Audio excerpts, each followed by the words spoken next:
कैसे हैं आप? अभी आपके सामने प्रश्नावली 1.3 के प्रश्न 3 से लेके 9 तक आपके सामने थे। आपने इनकी इन स्टेटमेंट को नोट करना है अगर आपके पास नहीं है तो, और एक एक करके अब हम इन सवालों को लेते हैं। और पहला जो है हमारे सामने तीसरा सवाल,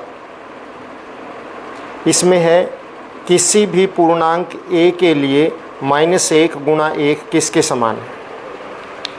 किसी भी पूर्णांक के लिए, ये तीसरा सवाल, -1 गुणा a, और हम कर चुके हैं कि जब 1 से गुणा करते हैं तो वही रहता है, और माइनस की संख्या कितनी है 1। जब -1, 3 या 5, 7 ऐसे हों तो माइनस ही रहता है, तो ये किसके बराबर होगा? -1 के बराबर होगा। दूसरा, वह पूर्णांक ज्ञात कीजिए जिसको -1 के साथ गुणा करने पर यह प्राप्त हो। इसी में दूसरा सवाल है, इसमें लिखा गया है कि -22 प्राप्त हो। हम -22 के बजाय हम लिख लेते हैं यहाँ पे -27 प्राप्त हो। किससे अगर हम कहते हैं -1 की गुणा करें कि -27 प्राप्त हो, तो अगर हम 27 के साथ, अभी हमने पिछले सवाल में देखा था कि a के साथ -1 गुणा किया तो -a प्राप्त हुआ। यानी वो संख्या कौन सी है? अगर -1 गुणा a करते हैं तो -a प्राप्त होता है, यानी इसी संख्या का माइनस प्राप्त होता है। तो इसी संख्या का माइनस ये रहा, तो किससे गुणा करेंगे हम? -27 प्राप्त हो, 27 से गुणा करेंगे तभी -27 प्राप्त होगा। इसी तरह से आपने उसमें करना है।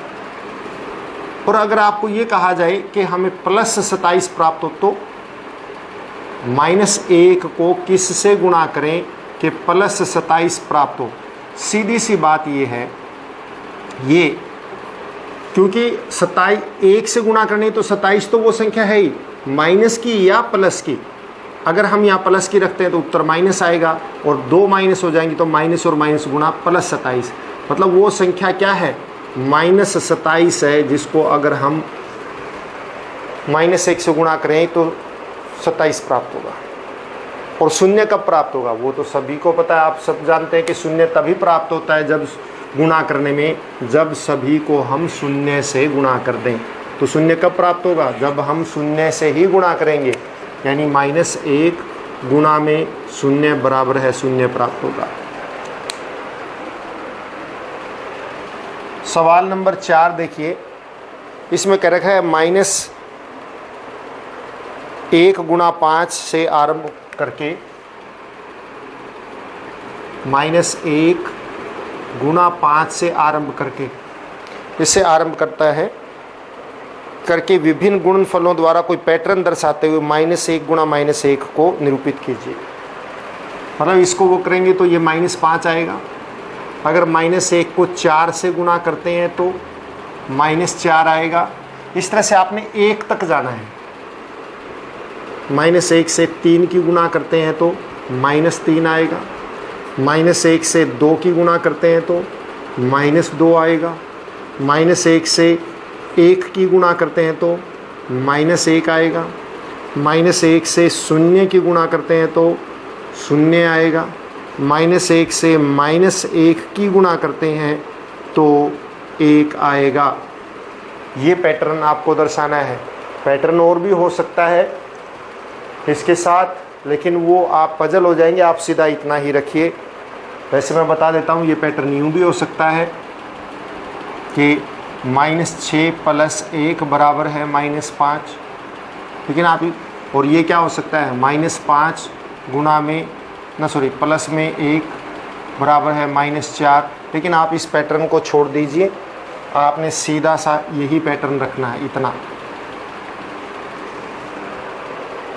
इसके बाद 5वां सवाल,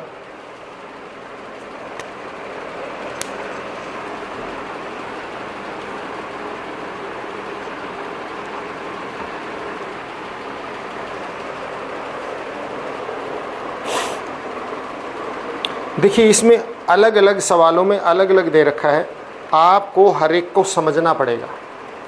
मैं हिंट सभी का दे देता हूँ, तो इसलिए एक सवाल आपको करके दिखा देता हूँ, बाकी सबका हिंट दे देता हूँ। 5वें का ए हम कर रहे हैं 26 गुना -48 प्लस -48 गुना -36। देखिए बच्चों, सवालों को बड़े ध्यान से देखना होता है और करना होता है। मैं बार बार एक ही बात कहता हूं कि आप अच्छी तरह से इनको कीजिए, बार बार इनको देखिए, इस वीडियो को, आपको सारी बातें समझ में आएंगी। और जो डाउट हो वो आपको फ़ोन नंबर बार बार दिया गया है उस पर, या आप अपने टीचर से। जहाँ तक मैंने देखा कोई भी रिप्लाई नहीं आता है, इसका मतलब आप इसको ध्यान से देखते ही नहीं हैं और ये आपके लिए नुकसानदायक है। बच्चों, पढ़ाई में ही सब कुछ है, पढ़ना हमें केवल खुद के लिए होता है, इसलिए आप मन लगा के पढ़िए और बार बार इन वीडियो को देखिए और अपने टीचर से कंसल्ट कीजिए जो आपको समझ में नहीं आता है, या फिर जो नंबर आपको पिछले वीडियो में दिया गया था उस पर आप कंसल्ट कीजिए। ज़रूर देखिए। अब आप देखिए, इसमें ये 2 गुना में है और ये 2 गुना में है और बीच में प्लस है। आप इसको करने का सबसे बढ़िया तरीका ये है कि इस -48 को आप, ये दोनों में है तो इसको कॉमन ले लीजिए, बाहर निकाल लीजिए। इसको बाहर निकाल लेंगे, अगर इसमें से -48 बाहर निकाल लिया तो क्या बच गया? 26। -48 तो निकाल लिया, आगे क्या है? प्लस। ये -48 बाहर निकाल लिया है, क्या बच गया उसमें? 36। किसका? माइनस का, -36। ये आ गया हमारा। और अब आप इसको -48 है यूँ का तू, और ये क्या है? 26 - 36 क्या बच गया? -48 गुना में -10, और माइनस और माइनस गुना हो क्या हो जाएगा? प्लस, और 48 गुना 10 480। ये उत्तर आ गया। ठीक इसी तरह से आपको अब मैं हिंट दूंगा बाकी सवालों के सभी के, आप ध्यान से देखिए क्या है सवाल। अब आप खुद करेंगे।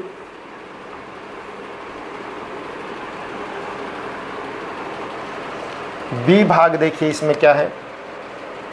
बी में हमें यहाँ कोई पैटर्न नज़र नहीं आता, लेकिन एक आसान तरीका ज़रूर नज़र आता है अगर आप ध्यान से देखें तो। अगर आप इसकी गुणा करेंगे पहले तो बड़ा मुश्किल हो जाएगा, फिर उसको इससे गुणा करेंगे बड़ी हो जाएगी। आप ध्यान से देखिए, हमने पहले ही सहचर्य का नियम किया हुआ है कि गुणा में कोई भी पूर्णांक हो चाहे पूर्ण संख्या हो, वो सहचर्य के नियम को दर्शाती है। यानी किसी को भी आप पहले इन 3 में से किसी 2 को गुणा कर सकते हैं, फिर तीसरे की उसके साथ कर सकते हैं। और ये आसान है कि हम इसकी और इसको गुणा कर दें और फिर उसके बाद इसकी। आप देखिए कैसे, गुणा में -125, ये पहले गुणा करेंगे और फिर उसके साथ 53 की गुणा करेंगे। 125 और इसको गुणा करेंगे तो ये -1000 आ जाता है, और गुणा में 53। अब देखो कितना आसान हो गया है, -53,000 हो जाएगा। इस तरह से आपने करना है। सी, इसी का सी भाग देखिए आप,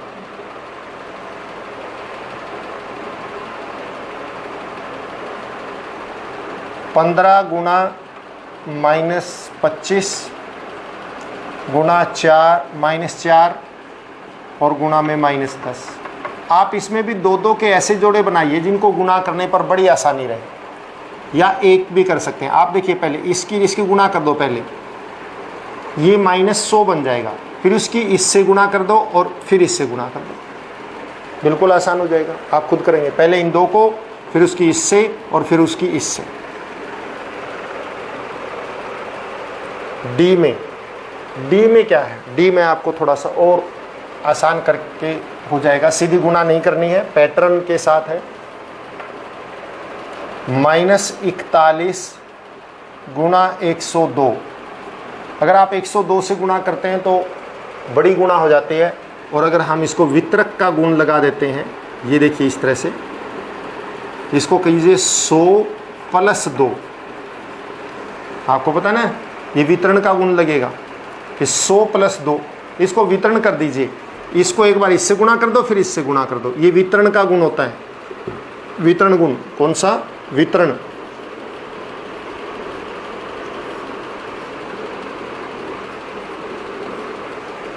वितरण का गुण है, वितरण कर दिया हमने।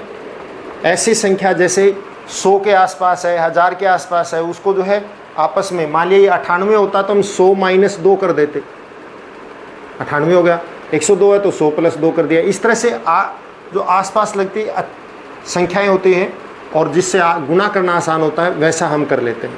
अब इसको हम क्या कर सकते हैं, एक बार इसको इससे गुणा करो, फिर प्लस इसको इससे गुणा करो, -41 × 100 प्लस, क्योंकि आगे प्लस है, -41 × 2।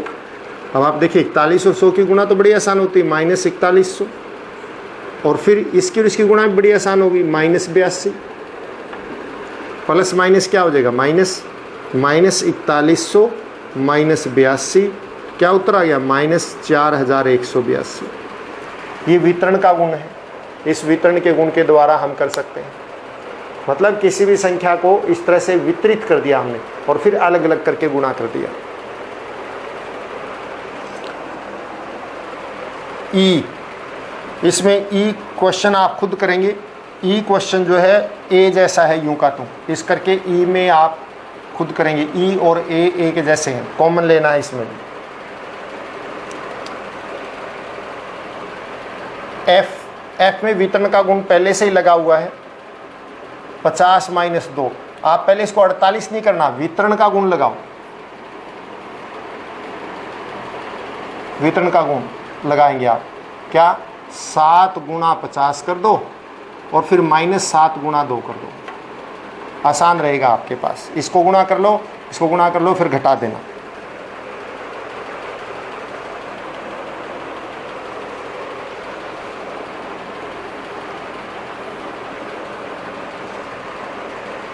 आगे देखिए क्या है, -17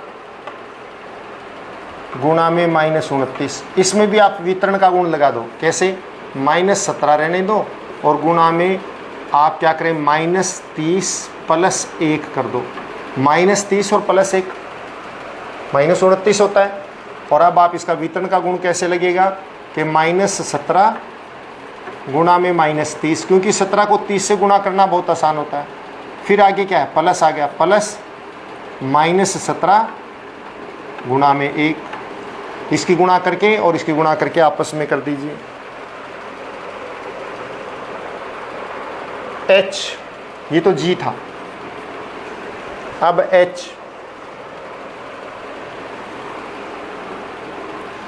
H में भी आप इसी तरह से कर सकते हैं। 5 का H, -57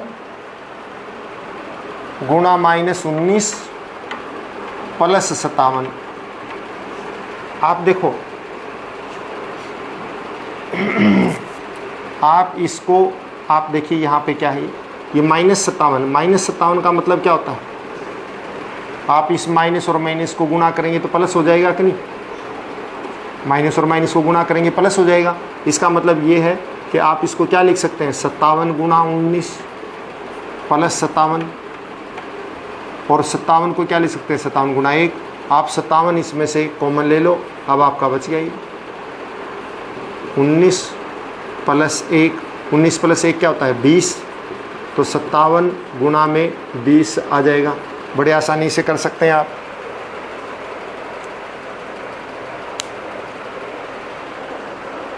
अब छठा सवाल देखिए,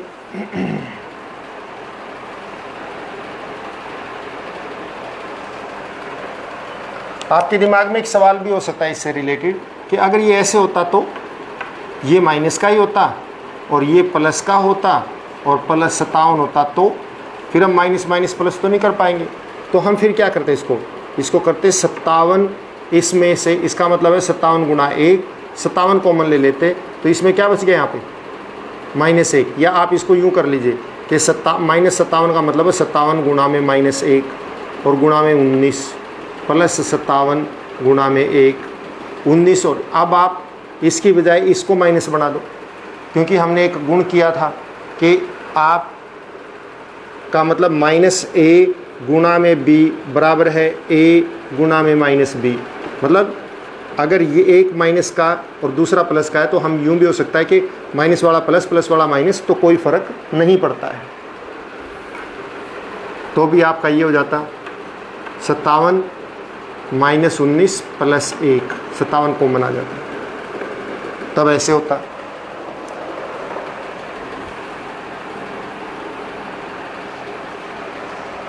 छठा सवाल देखिए,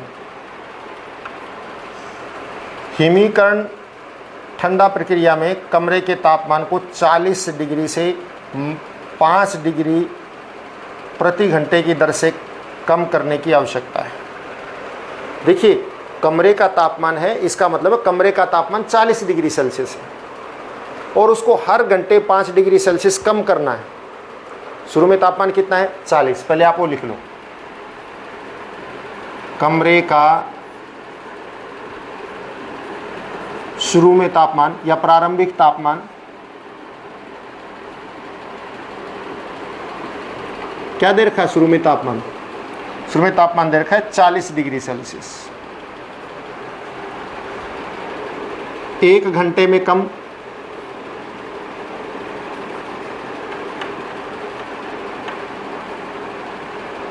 में तापमान कम होता है कितना? 5 डिग्री सेल्सियस। अब वो कहता है कम होने का मतलब -5, कम का मतलब माइनस, हम बाद में माइनस करेंगे। अब देखिए इस प्रक्रिया के शुरू होने से 10 घंटे बाद कमरे का तापमान क्या होगा? 10 घंटे बाद आपने तापमान बताना है। अगर 1 घंटे में 5 डिग्री सेल्सियस कम तापमान होता है तो 10 घंटे में तापमान कम होता है कितना?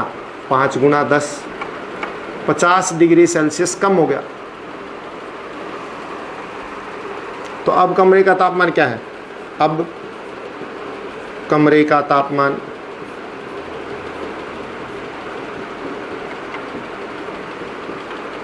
पहले कितना था 40 और कम कितना हो गया? कम मतलब माइनस कितना 50, कितना हो गया -10 डिग्री सेल्सियस। अब तापमान जो है, क्योंकि हर घंटे में 5 डिग्री सेल्सियस कम होता है, 10 घंटे में 50 डिग्री सेल्सियस कम हो जाएगा। कम का मतलब माइनस, तो शुरू में 40 था अब कम हो गया 50, यानी -50 बराबर है -10। तो अब इस दर से कम करने पर 10 घंटे बाद उसका तापमान -10 डिग्री सेल्सियस हो जाएगा। 7वां सवाल देखिए,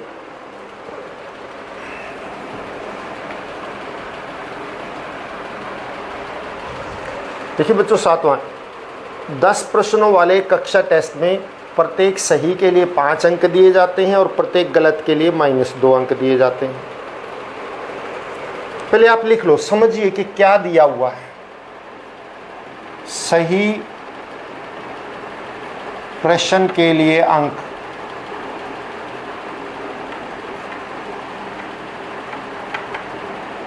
5, गलत प्रश्न के लिए अंक -2, यानी कि 2 कम कर दिए जाते हैं। इसका मतलब ये है बच्चों कि अगर प्रश्न सही होगा तो 5 अंक मिलेंगे और प्रश्न गलत होगा तो 2 अंक काट लिए जाएंगे। -2 का मतलब कम कर दिए जाएंगे। अब आप देखिए पहला इसमें दे रखा है नंबर 1, मोहन 4 प्रश्नों के सही उत्तर देता है। मोहन के 4 सही प्रश्नों के अंक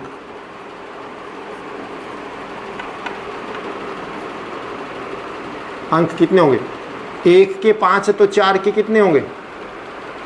1 के 5 है तो 4 के कितने होंगे? 20 अंक।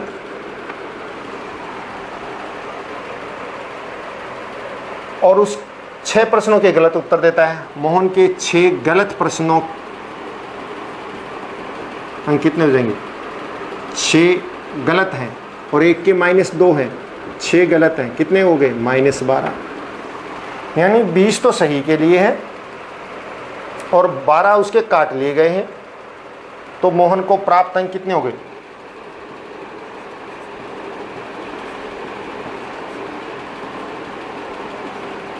उसने जब 4 प्रश्नों के सही उत्तर दिए थे तो 20 अंक मिले, लेकिन उसके 12 कट गए। कितने रह गए? 20 - 12 यानी कि 8 अंक मिलेंगे मोहन को। इसी तरह से आपने रेशमा के 5 उत्तर सही और 5 गलत। तो रेशमा के 5 सही आपने खुद करना है। 5 × 5 25 हो जाएगा, 5 गलत -2 × 5 10 हो जाएगा और आप घटा देंगे। हीना ने कुल 7 प्रश्न किए, उसमें से 2 का उत्तर सही और 5 का उत्तर गलत है, तो कितने अंक प्राप्त हुए? हीना का भी आप खुद करेंगे। तो ये दोनों आपके लिए हैं। नहीं आए तो आपको पता है आपने क्या करना है, टीचर से पूछना है या फिर मेरे पास आप वापस भेज सकते हैं। 8वां सवाल, एक सीमेंट कंपनी को सफ़ेद सीमेंट बेचने पर 8 रुपये प्रति बोरी की दर से लाभ होता है। पहले सबसे पहले ये करना होता है बच्चों कि आप उसकी रकम को, स्टेटमेंट को बार बार पढ़िए, ध्यान से पढ़िए और फिर आगे चलिए। वो कहता है कि सफ़ेद सीमेंट की बोरी पर कितना लाभ होता है? 8 रुपये। और ग्रे स्लेटी सीमेंट की बोरी बेचने पर 5 रुपये हानि होती है। तो अब आप लिख लो इसको ताकि हमें बार बार वो ना करें। सफ़ेद सीमेंट की एक बोरी पर लाभ,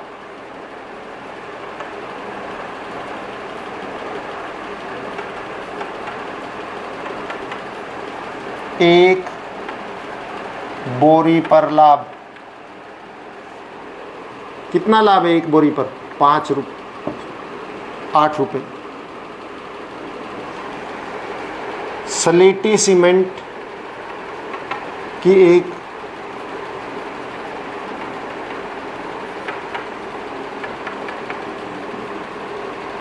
एक बोरी पर हानि, नुकसान होता है, हानि का मतलब नुकसान, 5 रुपये। अब ये कहता है, अब देखिए, मतलब जब वो सफ़ेद सीमेंट की बोरी बेचता है तो उसको 8 रुपये लाभ हो जाता है उस पर, लेकिन स्लेटी सीमेंट की बोरी बिकती है तो 5 रुपये हानि होती है। किसी महीने में वो कंपनी से 3000 बोरियां सफ़ेद सीमेंट और 5000 बोरियां स्लेटी सीमेंट की बेचती है। तो आप देखिए,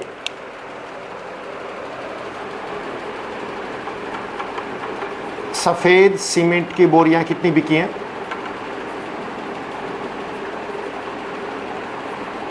कितनी बोरियां हैं? सफ़ेद सीमेंट की है 3000। तो अब आप देखिए सफ़ेद सीमेंट की बोरी पे लाभ क्या होगा उसको?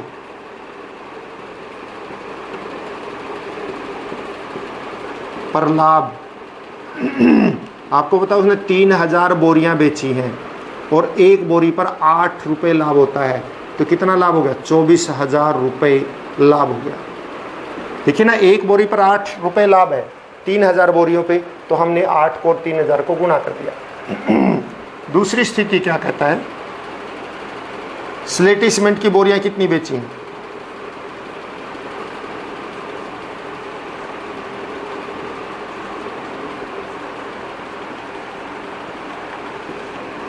पाँच 5000 बेची हैं। तो स्लेटी सीमेंट पर हानि कितनी होगी? क्योंकि स्लेटी सीमेंट पर तो एक बोरी पे 5 रुपये हानि है।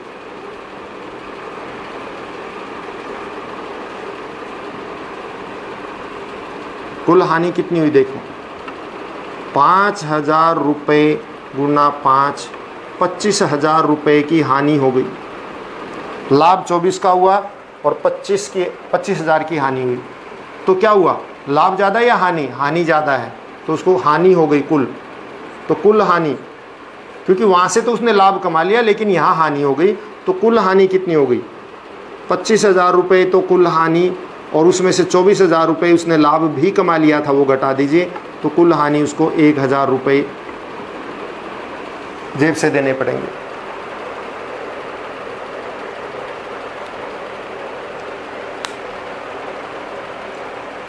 अब दूसरा देखिए आप, दूसरा इसी का बी भाग, वो कहता है कि यदि बेची गई, पहले वाला थोड़ा इसमें एक गलत छपा हुआ बेटा, आप इसमें करेंगे, यदि बेची गई सफ़ेद सीमेंट की बोरियों की संख्या 6400 हो तो, स्लेटी सीमेंट नहीं, क्या लिखें, क्या है ये, सफ़ेद सीमेंट की, तो बेची गई सफ़ेद सीमेंट की बोरियों की संख्या कितनी है, 6400।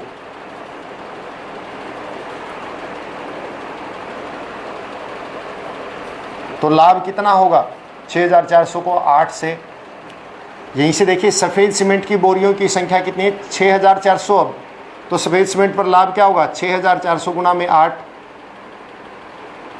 8 चौका 32, 3 8 6 48 और 3 51,200 रुपये उसको लाभ हुआ।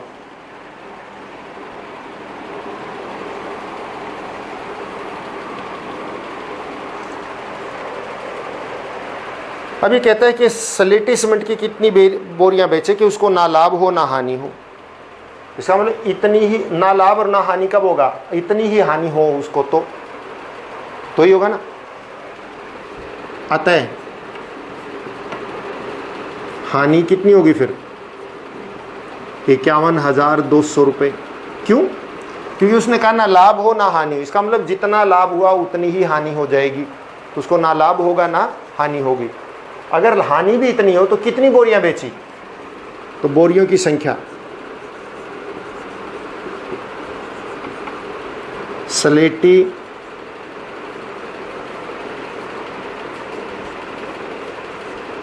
सीमेंट की बोरियों की संख्या,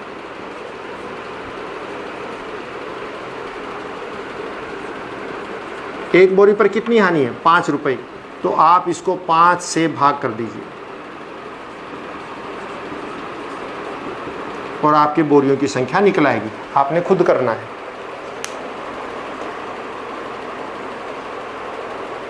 इसके बाद अंतिम सवाल, निम्नलिखित को सत्य कथन से परिवर्तित करने के लिए आप रिक्त स्थान में पूर्णांक, ये आप खुद सोच के भरेंगे, इतना आप कर सकते हैं, मुझे पक्का विश्वास है। और इस चैप्टर में इतना ही, ये एक्सरसाइज पूरी होती है और एक एक्सरसाइज और है वो हम और बाद में करेंगे, और इस के अंदर इतना ही। और प्लीज़ लाइक करें और सब्सक्राइब नहीं किया तो वो करें।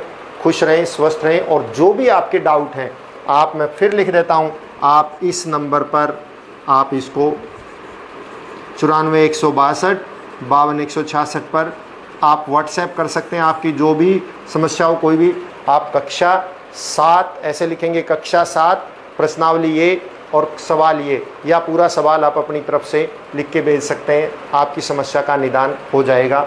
और या फिर आप अपने टीचर से कंसल्ट कीजिए। धन्यवाद, हैव ए नाइस डे, स्वस्थ रहें, खुश रहें और घर पर रहें।